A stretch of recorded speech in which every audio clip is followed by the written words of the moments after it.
So, you want to know how to set up FiveM server on a Linux VSP fast and easy? I got you. Settings: a FiveM server on Linux virtual private server provides a stable and performant environment for your Grand Theft Auto 5 multiplayer experience. First, ensure your Linux VPS meets the minimum requirements, typically a decent CPU, ample RAM, and sufficient disk space.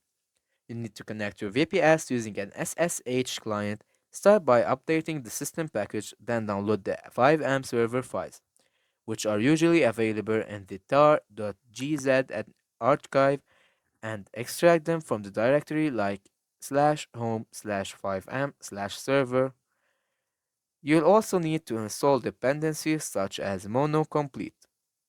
If not already present, crucially, acquire the FiveM license key from the official FiveM website and place it on your server CFG, which is located within your server directory. The server.cfg is where you'll configure your server's name and resources and rules.